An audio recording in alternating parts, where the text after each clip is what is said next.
Why has Meghan Markle's best friend disappeared all of a sudden? The man who set her up with Prince Harry has become the latest to be ghosted, as insiders reveal to the Mail that Meghan has reshuffled her inner circle amid the struggles of her flop Netflix show. So let me take you through this reporting from Alison Boshoff, who writes, whatever happened to Meghan's best friend, Marcus Anderson? The tall, handsome Canadian was a third wheel in the early days of her romance with Prince Harry, and he was front and centre at their 2018 wedding. However, he was nowhere to be seen in the first series of With Love, and I understand that he won't be appearing in the second series either. A friend of Anderson has conceded that his bond with Meghan may not be quite as tight as it once was. Now, apparently, he claims that's because of his role at Soho House, but that makes no sense, given that Meghan always loved her time there. It seems that he is actually very unhappy with the way that Meghan is trying to drag all of her friends and loved ones into the show. The reporting of this friend of Marcus Anderson says he just really is not comfortable in the spotlight. It is not his thing. And Angela Levin, Prince Harry and Queen Camilla's biographer, our royal mastermind. Angela Levin, this is very interesting because, of course, Meghan has a long track record of ghosting friends, but you have also been looking into this idea that even Doria, her own mother, didn't like particularly being dragged into With Love, Meghan. So let's deal with both of those issues. Right. So I think with Anderson, it's just very, very uncomfortable for him, isn't it? I mean, he must feel very sad, but he's obviously stepped back because of the things that she's been doing. I mean, the last thing she wrote to him, what I could do without you, my lovely, supporting, and endlessly fun friend, I know what, I would be bored, and life would be infinitely less interesting. I love you so much, with the "so" in capital letters. But we know with Meghan that she's not one to sort of stay what she feels like about people. And he's dropped, or she's dropped, or they've just disparted. But it's very unusual because he was there so much for her. But I think now she's getting more and more confident that she can do everything on her own. That's why she doesn't want people who are running any of the things she's doing. Has to be her. But partly for her mother, it's absolutely fascinating that the people who are running this thing she's doing said to her that they would like her mother to be there too. And she said, no, absolutely not. But they made a big fuss. So she said, all right. Well, I noticed and others noticed that her mother didn't look happy being there. She did come, but she did look a bit fed up and cross. But nonetheless, the producers also said they would like her mother to show her how to cook something. And she apparently screamed and shouted and would not have it. They said, well, can she do something with you? Cook something, you can do something together. Absolutely not. She was absolutely furious. Meghan is already struggling, but behind the scenes, things are even worse. Reports say Meghan screamed and refused when producers suggested a simple scene of her cooking with her mom, Doria Ragland. Why? Because she didn't want her mother talking too much on camera. Yikes. Now let's break this down. This was supposed to be a wholesome moment. A mother-daughter bonding scene, something that could have added authenticity to her show. But instead, Meghan allegedly lost it. Why? Well, insiders claim she was worried Doria might contradict some of the stories Meghan has told over the years. That's awkward. You have to stop your own mom from talking in case she accidentally exposes inconsistencies in your story. That's a problem. And let's be honest, this wouldn't be the first time Meghan has tried to control the narrative. But screaming on set? That's next level. And if you thought things couldn't get more dramatic, Meghan's best friend, the guy who literally introduced her to Prince Harry, has now vanished from her life. That's right, Marcus Anderson, one of Meghan's closest allies, has been cut out of her Netflix show and reportedly isn't as close with her anymore. And someone told me that actually what the problem is that she didn't want her mother to speak because she's told so many lies. Her mother won't agree with them and she will correct her. So she couldn't risk it. Have you ever heard of anything so terrible? Wow, that's fascinating, isn't it? And there is, I mean, look, the thing with Meghan and ghosting people now, look, obviously she hasn't ghosted her mother. She needs her mother there. But I mean, Marcus Anderson joins a long list of best friends who have just been thrown under the bus. Of course, the most shocking example was the case of Jessica Mulrooney, who the moment she got into a bit of trouble, and I think it really was an unfair witch hunt against Jessica Mulrooney, Meghan just said, see you later, bye-bye. And I mean, these two were so close, Angela, through everything, and even there at the wedding. Her children were part of the wedding party, so it doesn't surprise me that Marcus Anderson is gone, because this is just what Meghan does. Like, once people outgrow their usefulness, they are gone. That's it, isn't it? They've outgrown their usefulness. That's it, time and time again. And she's actually got her concentration on something else. But none of these come off. You know, she wants to do something. I mean, but she does never get around to do it properly. It doesn't work somehow because she's in such a rush to do it all, like getting everything ready without having the jams and the teas actually ready for sale.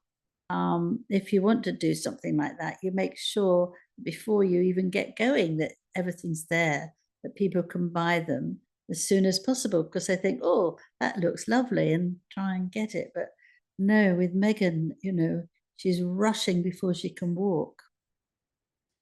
The relationship with Doria, though, is particularly interesting, isn't it, Angela? Because even though Meghan has stayed incredibly steadfast and loyal towards her mother, the total opposite in terms of the way that she has treated her father, Thomas Markle, they were not always close, because in her teenage years, Thomas was the sole caregiver. Doria wasn't there. There's a good few stories about why she wasn't there, but we do know that she wasn't around for several years. And Meghan had to be looked after by her father. And at that time, they got very close. They really enjoyed it. And he was very caring for her, and took her into where he had his shows and the lighting. And it was all fine. But then I think that she has loved her mother, and she probably still does, but she doesn't want her, like anybody else, stepping on her path. She doesn't want that. She wants to be there by herself so everybody can look at her and say how wonderful she is. But I'm wondering whether she lets her mother look after the two children. If they are there for her, does she let them do that? In which case, she needs to keep the relationship in good order. But, you know, none of us are sure about that. It's a big question mark. So what happened? Well, sources claim Marcus wasn't comfortable with the way Meghan was pulling her friends and loved ones into the Netflix production. Sound familiar? Yeah, it's almost the exact same reason Doria was reportedly unhappy with being part of the show. Now let's be real. This isn't the first time Meghan has rearranged her inner circle. Remember how she used to be super close with Jessica Mulroney? Poof, gone. And now Marcus, the man who helped her meet her prince, has quietly faded away too. What does that tell you? It's the same story over and over. When someone is no longer useful to Meghan's brand, they're out. And that brings us to the bigger question. Who's next? Here's the real issue. Meghan is trying so hard to control her image, but the more she micromanages, the more things fall apart. Whether it's her own mother, her closest friends, or even Netflix executives, people don't seem to stick around for long. And it's not just about the people, it's about the projects. We've seen this before. Her Spotify deal, cancelled. Her Netflix animation series, scrapped. And now, even her lifestyle brand attempts are facing ridicule. If with love, Meghan doesn't work out, what's next? Yeah, it's very, very interesting. But look, Marcus Anderson, I think, has probably just realized actually, this is all a sideshow. She's taken everything she possibly can take from me now. They did see each other at that baby shower a few months ago, but that was the first time they had been pictured together in years, actually, in years. Yeah. But as I say, none of this is a surprise to me because Meghan goes through friends very, very quickly. She doesn't stay loyal to people. And if she thinks she doesn't need you anymore, or perhaps more importantly, Angela, if you've said something to her which she has taken Yes. the wrong way, that she has taken as criticism or not entire steadfast support, then you're also gone. But look at the Beckhams, for example. They were gone because of a lie, because she believed incorrectly that they were leaking stories. So sometimes people get booted for something that isn't even their fault at all. Yes. Remember when her mother arrived to the wedding and she said something and Meghan gave her the most terrible look because she obviously said something she didn't like. And I thought, my goodness, she's arrived for her wedding. It must be so exciting. You didn't think you would actually see someone's face absolutely turn horrid. And she's done that a few times. She doesn't expect her mother to speak when she comes, when she's a friend there, because she looks at her absolutely very crossly. The thing is interesting with Harry that he didn't mind that she had this best friend. And he sort of stood there. If he was doing, say, like Invictus Games, the first one that he did, but she was there, he had a lot to do. He was running around. So he was very, very pleased that Meghan had company there because he didn't want her to be sitting on his own very nicely. But he was very generous like that because he just thought that, he looked after her. But now he's jolly well not going to look after her. And very, that's it. Indeed, it is. Now, Angela, I want to share with you a post on X by Canal Citadel. And every now and then, she just writes something which is so brilliant. I really want to share it because her take on what has been going on over the past few weeks with the Sussexes is absolutely fascinating. So let me take you through this. And she writes, when a narcissist is exposed publicly and is unable to lie to hide the truth, they start playing victims to distract from their shame. Meghan has failed again, very loudly and very proudly. Her cooking show is an epic laughing stock. All of the press reviews were a carnage. Official ratings were abysmal. The viewing ratings were a complete joke, with only 526,000 households in the US watching in a week after 3 months of PR and only 12.6 million hours of viewership recorded. Now Netflix realizes they have to do some major damage control to address her abysmal reputation. I guess they have finally realized being known as a lousy phony, a plagiarizer, and a compulsive liar is conducive to failure. Therefore, to remedy that, they proudly decided to, drum roll, portray Meghan as a victim of unwarranted hate, racism, and check notes through laughing tears, the industry. Meg sent her favourite Photoshop photographer, Miss Anne Goofy Man, to cry that she is a victim of misogyny in the industry. Then her anti-brain cells fans found a way to blame racism and Prince William for her failure, insisting he is running accounts on X to attack her, as if only Meg is running multiple accounts on X and Instagram stalking the royal family. That is why, after royal fans exposed her for lying about cooking that green mess, she felt the need to respond that 2 waffle makers were used. Pardon me? Liar caught lying on camera says what? But no one gave the game away more than Ted Sarandos, the Netflix CEO, who felt the need to come defend her himself. He should have remained quiet. Talking to Variety, he said, when we dropped the trailer for Harry and Meghan in 2022, everything on screen was dissected in the press for days. The shoes she was wearing sold out all over the world. The Hermes blanket that was on the chair behind her sold out everywhere in the world. People are fascinated with Meghan Markle. She and Harry are overly dismissed. Mind you, we're in 2025. What are the 2025 numbers? What did she sell out? This is what you call gaslighting 101. Let's put this fallacy of an argument in perspective. Imagine you hired a woman named Maggie to cook you a fancy truffle omelette and offer to pay her $100 million to do so.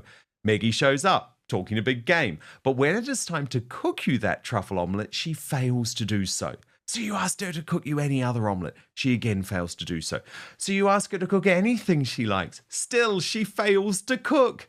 It appears, my dears, that Maggie cannot cook at all. Hollywood isn't exactly lining up with new offers. This is the problem.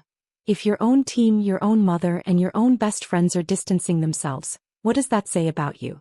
Maybe, just maybe, Meghan needs to step back and ask herself why this keeps happening. Look at the pattern. Meghan left the royal family claiming she wanted independence. Then she tried to take over Hollywood, but now even Hollywood isn't playing along. First it was Spotify. Then Netflix started cutting down her projects. Now even her friends are quietly stepping away. It's not looking good. At this rate, Meghan isn't just losing a Netflix show, she's losing relevance. Hollywood is about connections, and when you keep pushing people away, what happens? You end up alone.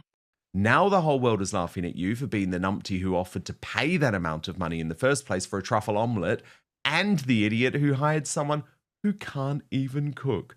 So you decide to save face by arguing that Maggie, whom you hired to cook and failed to do so, wears clothes well, and 3 years ago what she wore sold out. Therefore, critics must be underestimating her.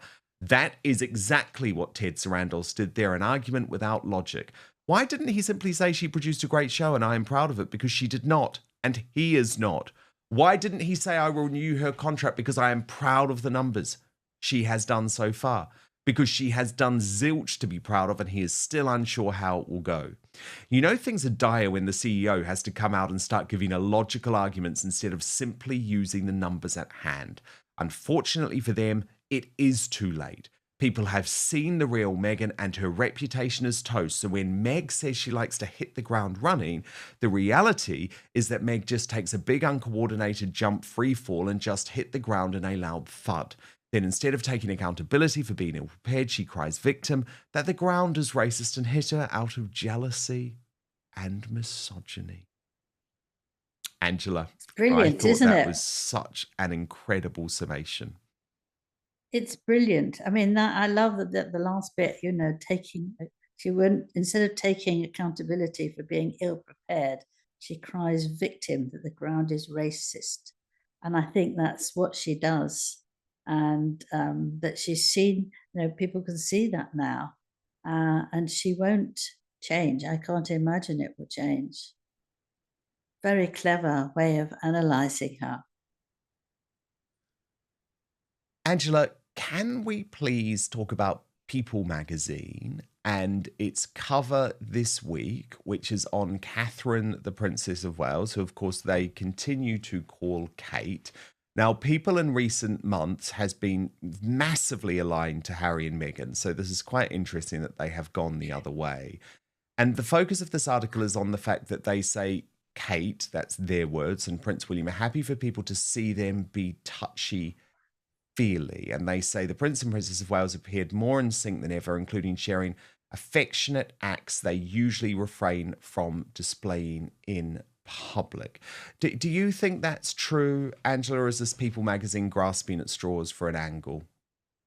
No, I think there's a big difference from when the late Queen Elizabeth was here, because she didn't like emotion, touchy, when you were actually working as a royal member of the family.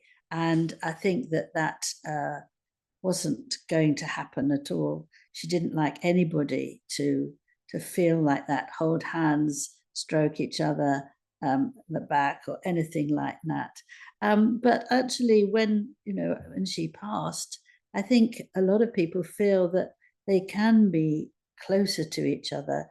You see the King and Queen doing that as well. They hold hands on a chair or something very nice. And I think that William just needed this. He wanted to learn what it was like being a husband, and he wanted to learn what it was like being a father. And he could do that through her warmth and her parents' feelings and helping. And I think that that's lovely.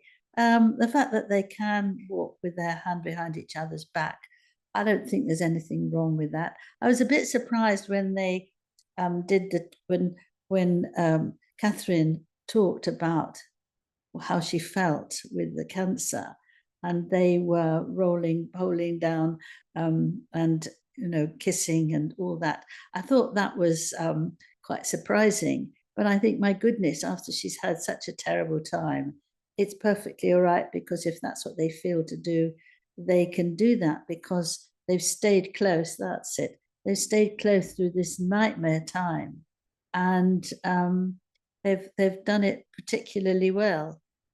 But I think they're still very dignified, and they give also lots and lots of cuddles to young children and people who are standing there waiting for them. Now, the Queen didn't want anybody to take a picture or put their arms around them or anything like that. She didn't approve with that. But now that's gone, and they can do these cameras and phones. There's so many phones, they borrow them and give them back, and they hug them, and they let them hug them. And I think that the warmth is there much more now. But I think it's lovely. Why not? They do a jolly good job. They do really, really care about each other. And I think it's very warming. And I think that's very helpful, that we don't feel that the royal family are very rigid anymore. Obviously, they were very wonderful when the late Queen was here, but I think they feel that they've got space to really enjoy each other at the same time, and roar with laughter. They laugh with each other enormously, and that's good too. It's healthy. So here's the question. If Meghan keeps isolating herself from friends, colleagues, and even her own mother, who's left in her corner, so what's the verdict? Meghan has been trying to control her image so much that it's actually backfiring. Losing friends, losing allies, and now possibly losing Hollywood's interest? That's not a great strategy for staying relevant. At some point, Meghan will have to ask herself, how much of this is just bad luck and how much of it is her own doing? Because if she keeps ghosting people at this rate, soon there might not be anyone left to ghost. Alright folks, that's it for today's reaction. If you enjoyed this breakdown, hit that like button, subscribe for more no BS commentary, and drop a comment below. Is Meghan Markle pushing away everyone in her life? Or is this all just exaggerated drama? Let me know what you think.